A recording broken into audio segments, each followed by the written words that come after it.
Perfect. Go ahead. Good evening, everyone. Let's get to it. I'm very pleased today to welcome our friend Artur Tomczak. Is that how we should pronounce it? Very good, thanks. All right.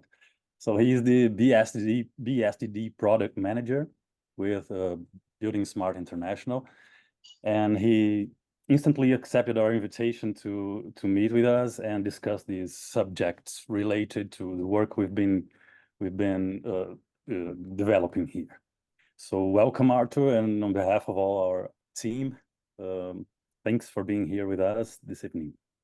Of course, the pleasure is mine, and thanks for inviting. All right. So just to give you all some context on how this all began, back in May last year in São Paulo at the BIM Forum Conference, I watched the Leon van Berlo presentation when he talked about, very briefly, about the translation works and efforts, and he asked for help from anyone who wanted to collaborate. And so later on, I had the opportunity to talk to him during a coffee break, and he presented me with more information. And then from there, like a few days later, I was on translating on Crowdin, the platform you all know, and this started to become a bigger plan. It didn't take long for me to realize I couldn't do all the work by myself. So these plans on bringing together a team and started to came up. And a few months later, I met Lino in Florianopolis, and we talked about it. And it became very clear that we had to bring forces together between Brazil and Portugal so we could gain more like on speed and quality to develop our work. And so long story short, Leon and Lino, they both thought it was a good idea to bring Artur into this. So it's been like 4 or 5 months since I started to bother him with questions and technical questions to understand how the platform works and how it connects with bSD and how we could like develop our work more effectively, let's say. So for the attention you have been giving us for the last few months, Artur, I would like to thank you again. And taking advantage of this. Yeah, sorry. Yeah, it's all right. So tell us more about your work and what your role on Building Smart International and with bSD. Let us know you a bit more. Sure. So yeah, I'm Artur Tomczak. I'm based in Norway. I'm from Poland, and I joined Building Smart as an employee at the beginning of last year. Last year I was not working full time because I still try to finish my PhD here in Norway. But yeah, it's now full-time position as a bSD manager, and translation is one of the projects that is related to bSD. And yeah, I learned a lot also by working with you and knowing the different technical issues we had with Crowdin at some point. And right now I see the progress going on, and I'm really impressed with how much effort you already put into this. And yeah, and Building Smart is mostly led by volunteers, so I'm always happy to see that there are enthusiasts who can dedicate their energy to things like translation. So yeah, you did the hard work here.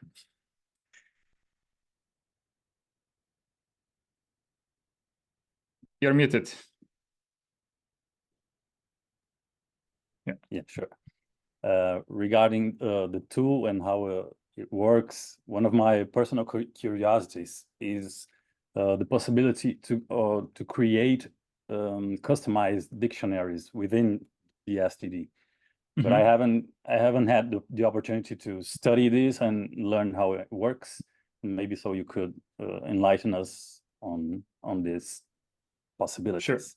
Sure. So yeah, the bSD primarily is a database of terms, of definitions that people publish. And I would say 90% of the users, they only access the content that already exists. So the publishing is only, let's say, the 10% of those that really want to share some definitions with others. And it's a really good question. And I have a slide. I think it will be easier if I show it. So let me just share the screen. I hope it's... let me know if you can see the screen.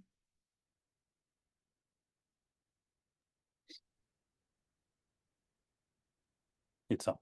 Yes, we can.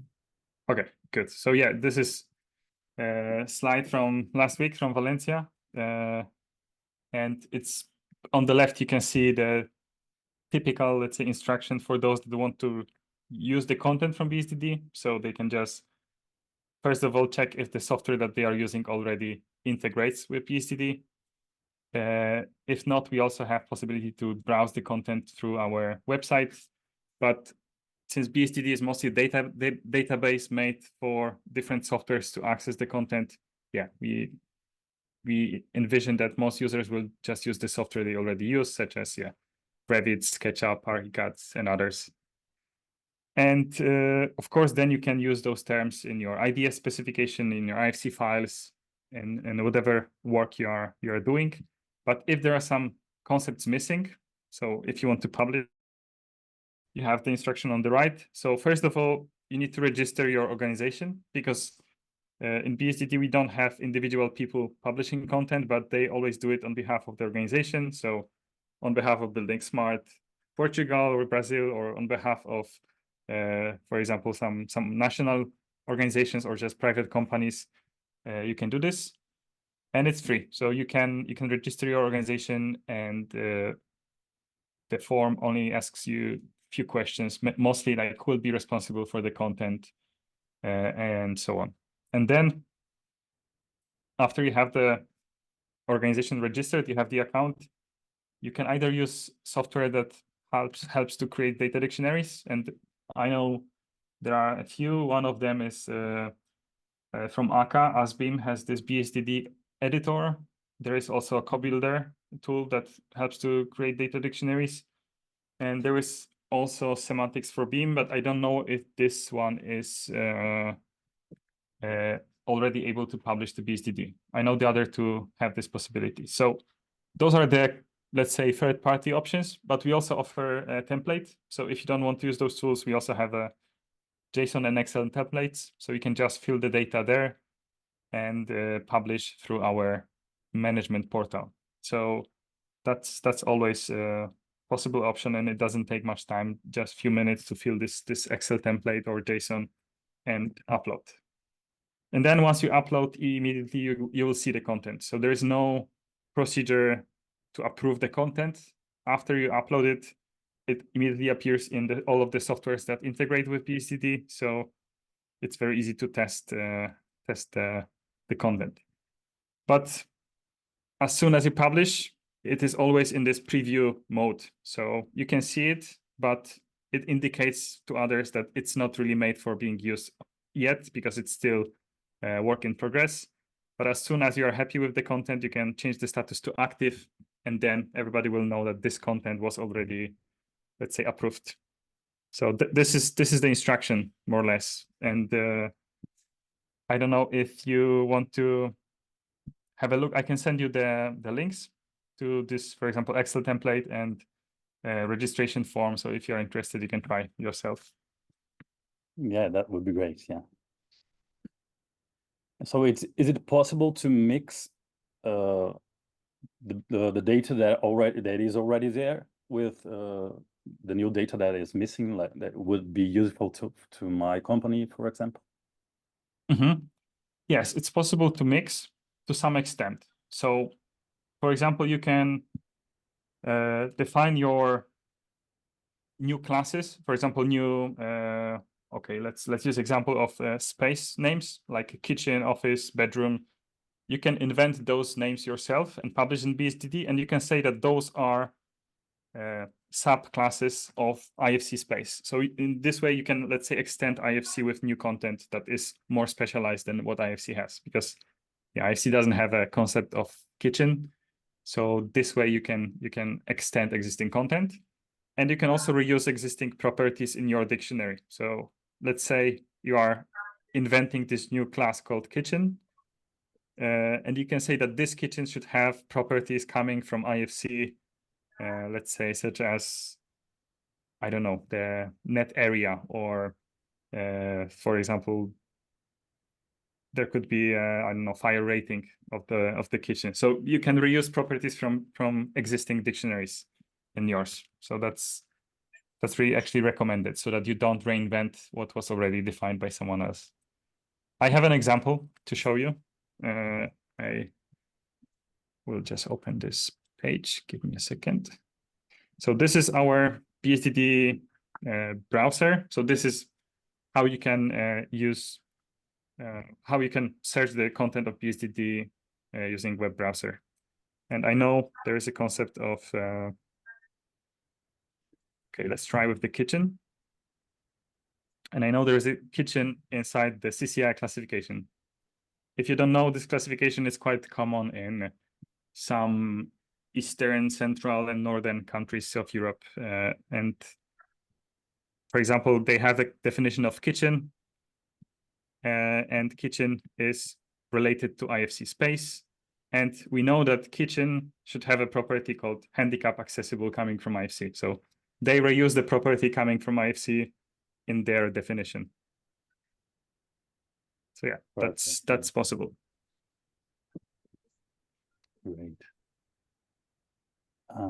Does anyone want to ask anyone anything? So you just open your microphones and please join the conversation, okay? Hi. So I was a little bit late. I'm Luis Ribeirinho from Building Smart Portugal, and I'm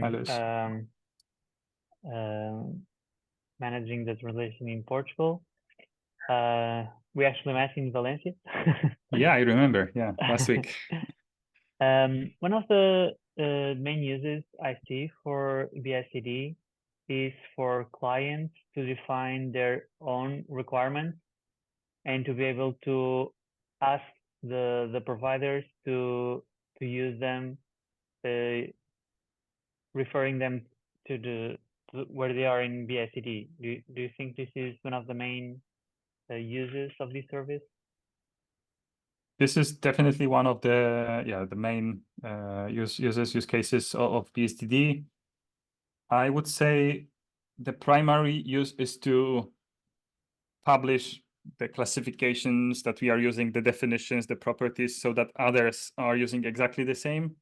What we are trying to solve is this problem that when you right now open two IFC files coming from two different projects, usually they have completely different naming convention of the properties. So in one you will see U value, in other you will see thermal transmittance. In one you will see names with prefixes and different property set names.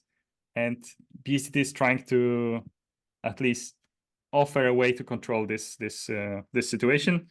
So yes, companies can also publish their list of properties and classes that they want to use. And we always encourage to reuse the content that already exists, because probably the content that you invent will to some extent repeat what is already defined by someone else. And what we have currently in bSID, we have close to 60,000 class definitions and 55,000 property definitions. So that's already a huge data set. So probably what you're looking for is already there, and it's very easy to reuse. But if you just want to specify what information you want to get delivered on the project, we have a standard for that, the IDS specification, which allows you to select what properties, what classes you want to have in your files, and easily check if the models are compliant. So bSID is a place where you publish those definitions so others can also reuse it, and it's very easy to use them from within the software. And IDS is the format to actually specify and require and check if the models are correct. So yeah, they supplement each other. Yeah, thank you.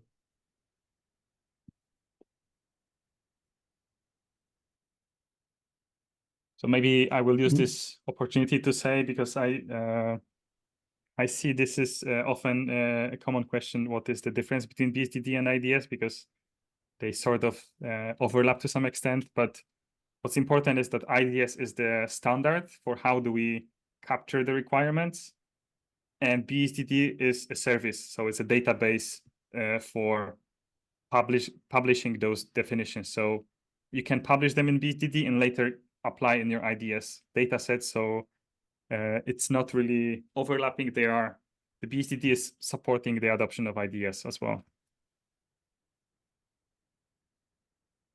Artur, if I may, can you please explain you are mentioning bSDD as a database.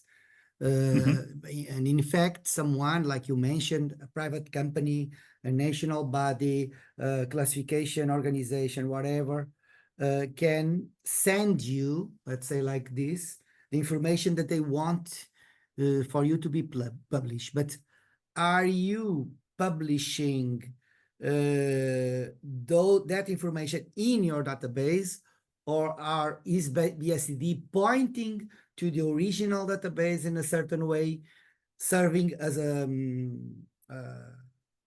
interconnection between all the softwares that are connected with bSDD and the ones that are providing the original information? Can you please explain a little bit about that? Sure. Yes. Another good question. So bSDD has both classification systems that were quite common already before bSDD existed, and also the new content. And in case of those popular classification systems like eTeam or the CCI that I already mentioned, or Uniclass, the content that you see in bSDD is, yeah, of course, let's say, yeah, like it's a copy, and it was published by the eTeam organization as a and it has a certain version. So in case there is a new version of eTeam, probably they will publish it in bSDD as well. But you can think of it, yeah, it's a mirror of the definitions they have on their own website. But the advantages of having it in the same database is that it's much easier for different software solutions to integrate with one common database than to invent new plugins or new integrations for each classification system. Because at the moment we have close to, I think, 80 classification systems in bSDD. Some are global, some are national, and some are very like specific to certain contexts. So it would be impossible to create, 80 different plugins to connect with each database separately. So that's why we have this common database of bSDD. But I wouldn't consider it a copy. Like in the internet, it's more like a mirror. So they publish it semi-automatically. So whenever there is a new version, they will update it in bSDD too. And if they at some point add the translations, it will also appear in bSDD. Yes. And if I may complement the question, and thank you, exactly as you said. If I may complement the question about the governance of bSDD, that is you, that is we as the community is building smart. Lots of people create this confusion. Oh, bSDD is kind of proprietary, and building smart is calling itself the open BIM environment. So can you please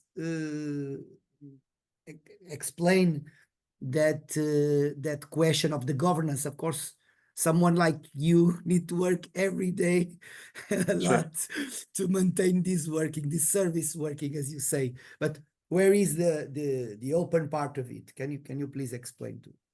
Sure. Well, yeah, there are few aspects. One, there is the bSDD website, the database, and the access to the database.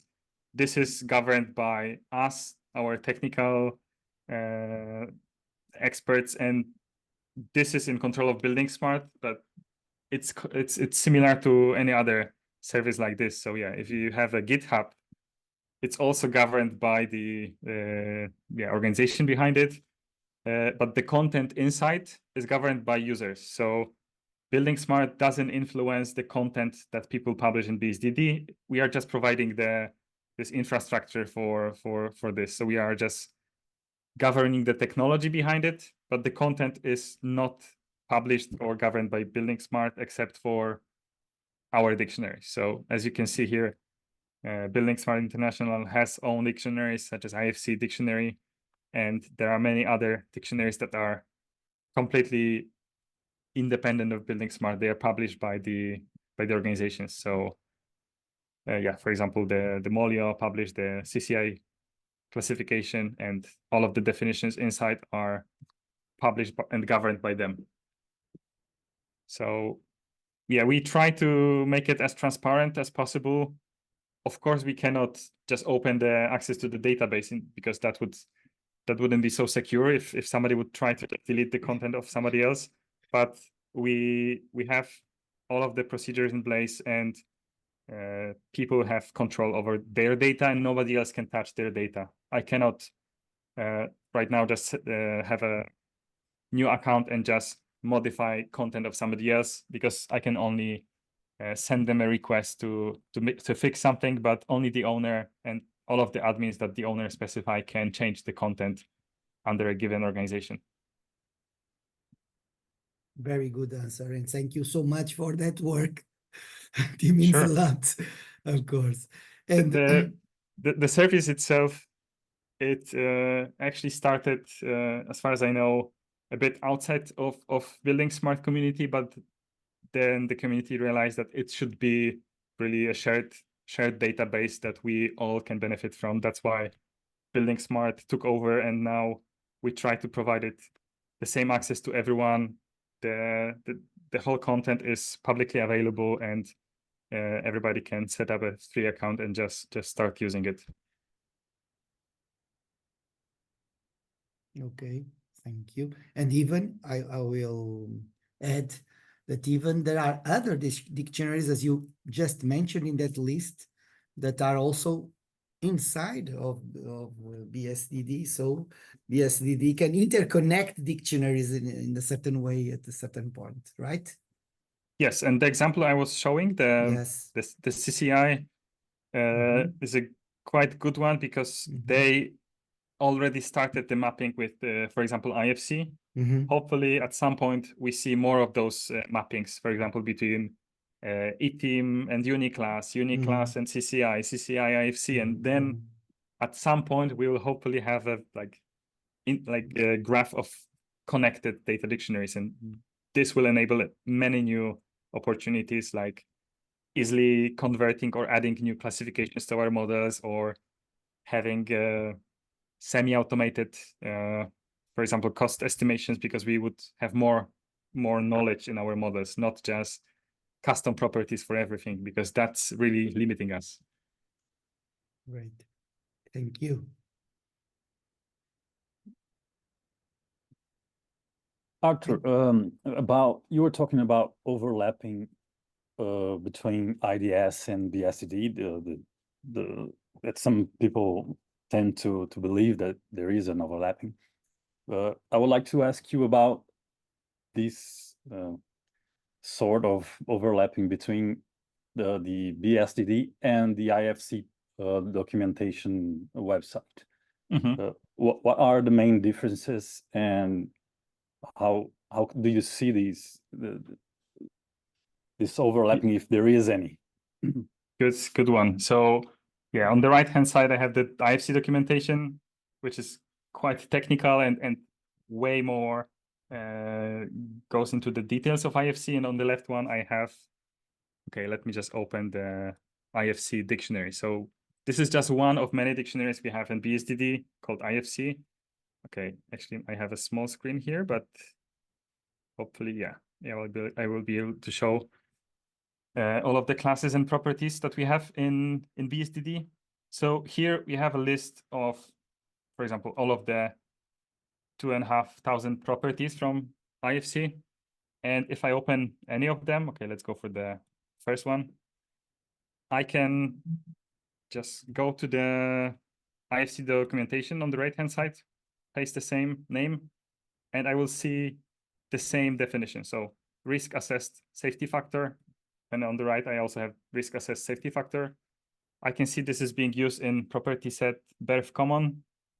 I can see the same here, that BERF is using this property. So the same information as we have in IFC documentation, we have in BSDD, but we don't have the whole IFC in BSDD. We only have those semantic definitions of what the classes are, what the properties are, but we don't have all of the relations. We don't have anything about how to actually implement it in the software, or what are the rules that tell us how, for example, stairs geometry should be defined. All of that is only in the technical documentation. And in BSDD, we just have a list of classes and properties. So it's only this part that matters for those that want to find out what is the meaning of certain definition and maybe what is the hierarchy between different elements. So I hope this answers to some extent. Maybe if I just show you the definition of IFC wall on both screens. Okay, let's just go here. In BSD, you'll just see, okay, I have IFC wall. It has such and such definition, and it has a list of 233 properties. That's what I have here. And I also have some subclasses in BSDD, such as the types of walls that are possible. And if I go to the IFC documentation, if I go for IFC wall, I see I have the same definition, but I also have a lot of additional context about the technical implementation of it. And I can also see, for example, all of the attributes that are necessary. I can also see additional information about what we call formal propositions. So this is more technical, and I think this information is mostly for those that actually implement it in the software. Such as how the geometry is defined and how to read IFC file, basically. All right, perfect. Thank you. But BSDD has also something that the documentation doesn't have, at least for now, which is the translation. And if I now go back to BSDD, I can see already there are quite a few languages. For example, Polish, my mother tongue, is also here. So I still see the same IFC concept, IFC wall, and I will still see exactly the same concept in my IFC model in my file. But I have here this human-friendly name that was translated by Building Smart Poland, and I have the definition. And if I go for Portuguese or Portuguese, Brazilian Portuguese, I also see the parede. I don't know if I pronounce it right. Just in this case, the definition is still in English, but this is just a work in progress, right? Okay, I get it. Well, that's very interesting, because we have been talking to our team about the importance of translating the definition and keeping the machine names, let's say, like the key names in the original term, so that can be used for globally, let's say. The machine, what the machine sees, so what we also store in our IFC files, it basically will remain the same, because at the end of the day, we want models coming from different countries to have a consistent naming convention, consistent terminology, but we want users to be able to see the content that makes sense to them. So that's why we have this translation project, because at some point we hope software will be able to display the name in a user-friendly language and user-friendly version. And it's not just about the translations. If you know IFC, you probably know that there are many very odd names. Let me just give you some examples. Okay, like this one, IFC terminal box, and then you have the type called variable flow pressure independent, which is not so intuitive to me. I would prefer to see Okay, let me try to find it. I would prefer to see this one, yeah? Variable flow pressure independent in a plain text words. That's why we are trying to do this. If I switch to Spanish, I will see the same definition in Spanish. And of course, what the machine sees still stays the same. And Dutch apparently is also, no, they didn't translate it. They only translated the definition so far. But you see the point, we try to make IFC more easy to understand, easy to use as well. And hopefully that will increase the usage of IFC everywhere. It's nice. And since we're talking about other countries, what can you tell us about the development of these translation efforts in other countries? Like, we know by looking at the platform that they are not like very, the great majority is just starting, or many hasn't started yet. But yes, for those who did, do you know any accounts of how are they using it, the importance of this work? Anything yes, that could... I can show you the platform more or less here. The blue ones means that it was translated by a machine, and as you probably notice, it's not really good. It turns out that if we just use any like Google Translate or other engine, it's not aware of the context. So usually the translations are pretty low quality. That's why it's usually much better if we have just a human expert that actually translates the content. Yeah, but they actually help us on the translating work, so we don't have to like type everything. We can just adjust. Of course, there. yeah, So but it's Mm-hmm. important that somebody reviews it and spots all of the problems before approving. So as you know, but not everyone knows, the crowding platform, I think it was introduced during COVID times. And not many started the translation yet, but we asked 2 months ago, we sent this email asking chapters to at least translate the first 20 terms and 20 definitions.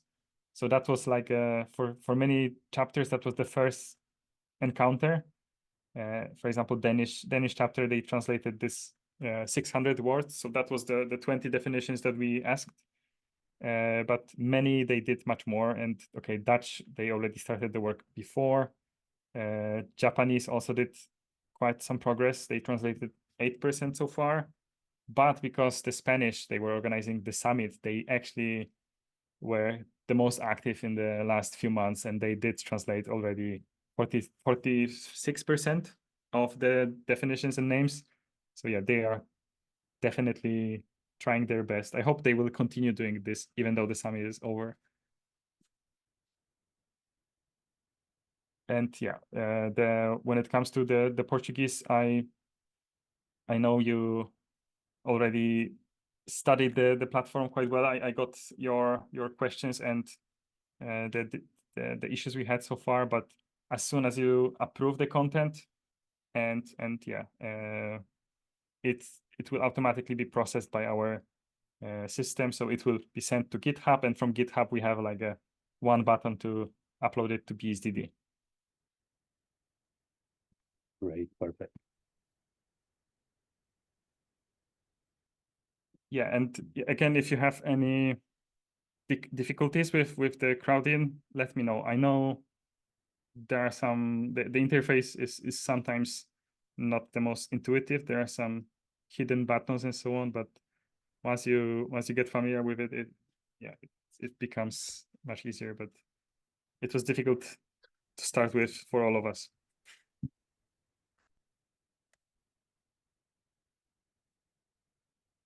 That's great. Artur, a simple question for some of us that can be hearing you, and on the point of view of the user of bSDD, and they are just starting, where would you recommend for them to go search for information and try the first approach, the hello world approach to bSDD in GitHub or whatever, as a user, I may say? I would like to say go to our best tutorial website, but we still don't have it. It's a plan.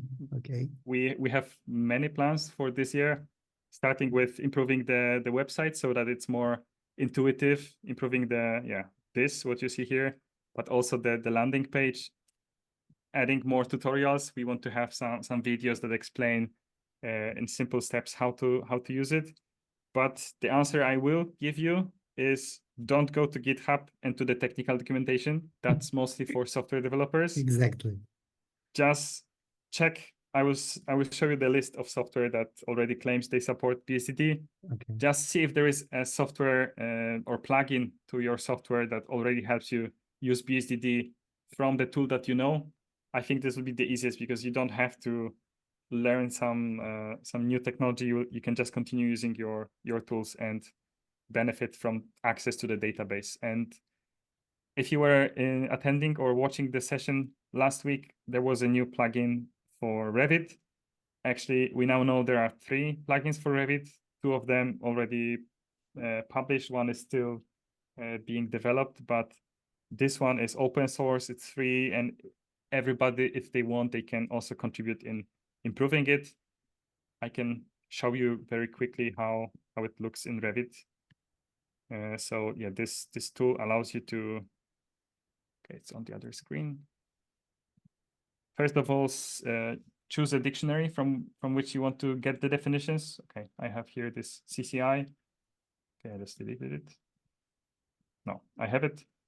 And then you select an element. Okay, I will go for this one. Okay. And okay, I still have to learn how to use it, but bear with me.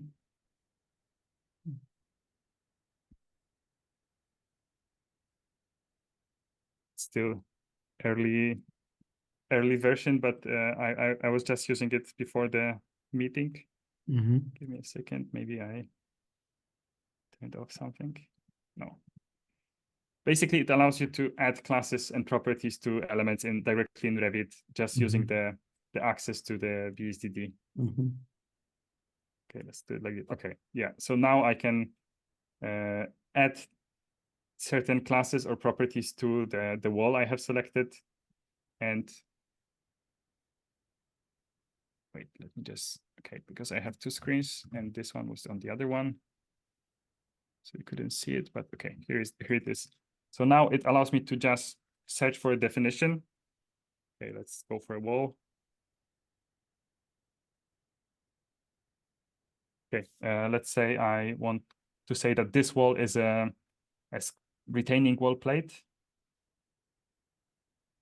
And then it shows that there are some properties that should be specified for this retaining wall plate, such as thermal transmittance of the slab common property set.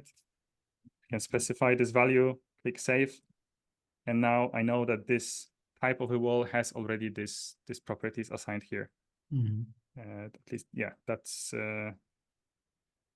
how it is made. So hopefully these kind of tools will start to appear for all of the softwares and they will be improved. But yeah, this is the best way to access BSDD and use it in your existing workflows without learning from scratch the whole technology behind BSDD, because it's, at the end of the day, it's a simple list of classes and properties that you can just attach to your files, attach to your ideas, specifications. Okay. We have here in the chat 3 questions from Rui Gavina. Rui Gavina, can you open your mic and read it for Artur? Yeah, sure. Just 3 quick questions. One, if we can browse the dictionaries that are available on BSDD. I see that we can browse on the list of organizations, and then inside each one of them we can see which dictionaries were published. But is there a way just to browse through the dictionaries themselves, just to understand which ones are there?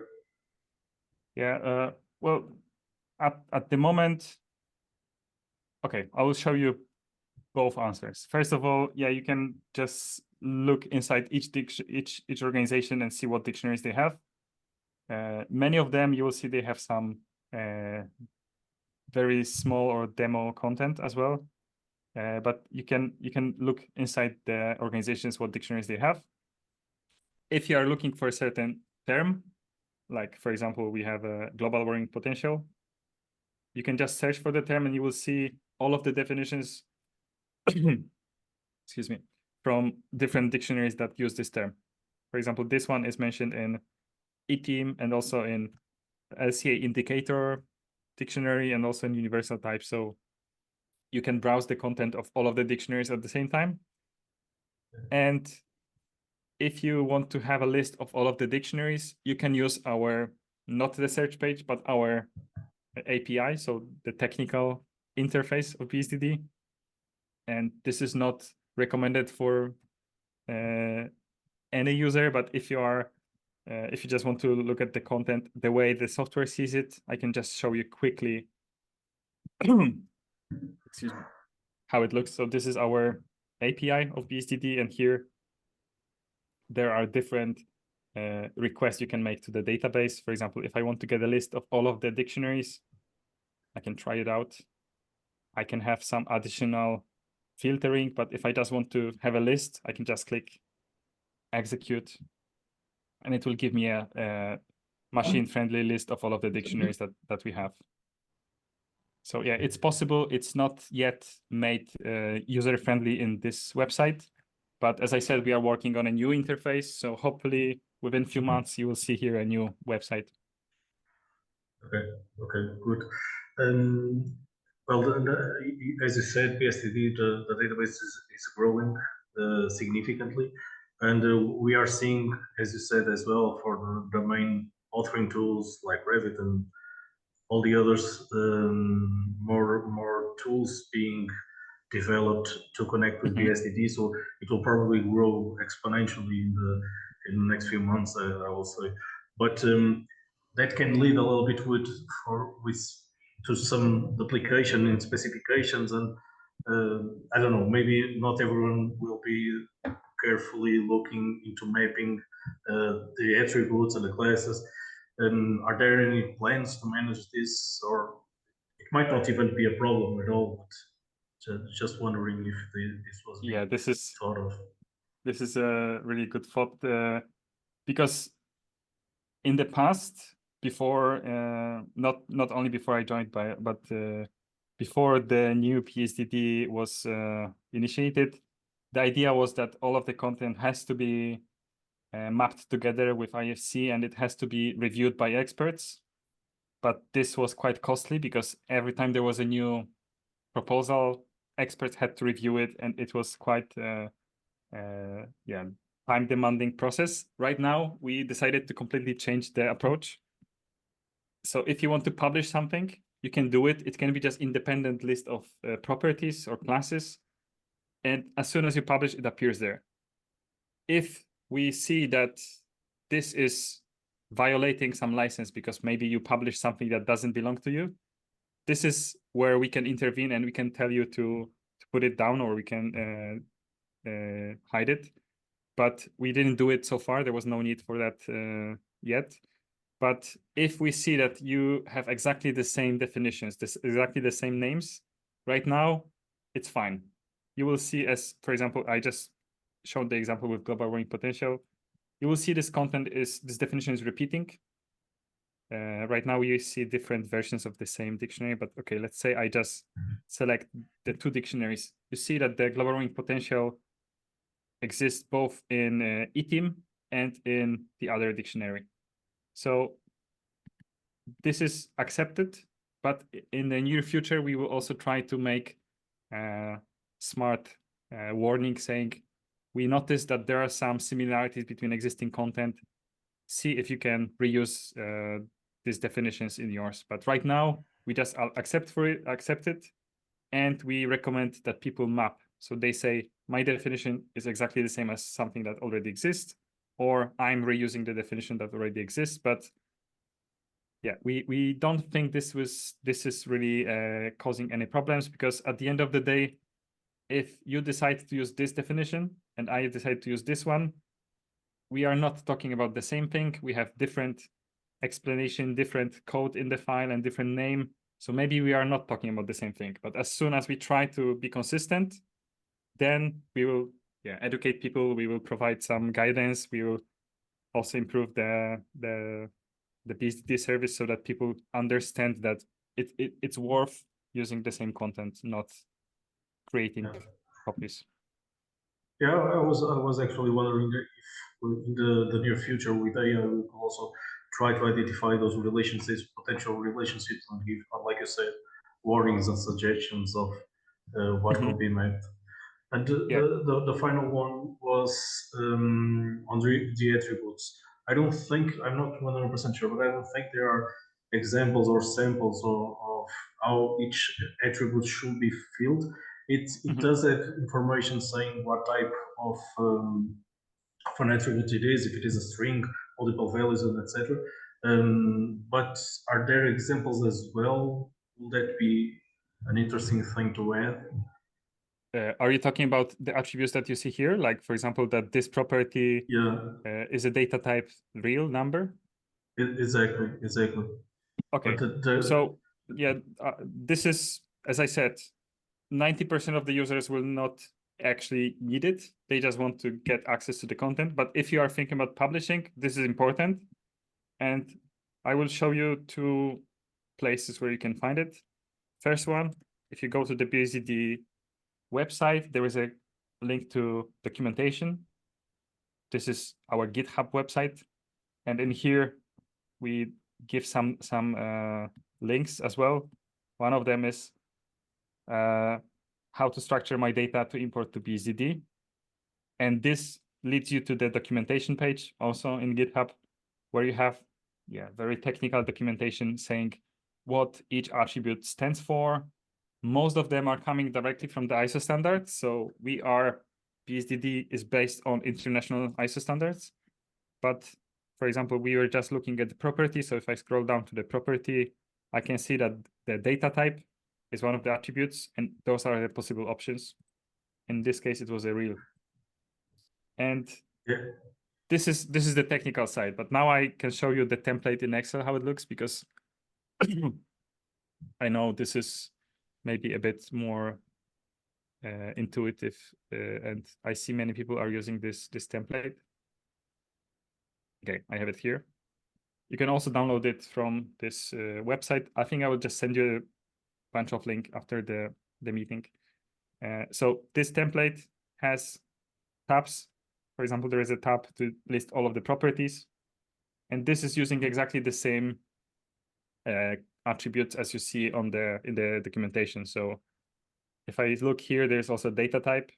I can see the meaning of this data type, and it's exactly from the technical documentation.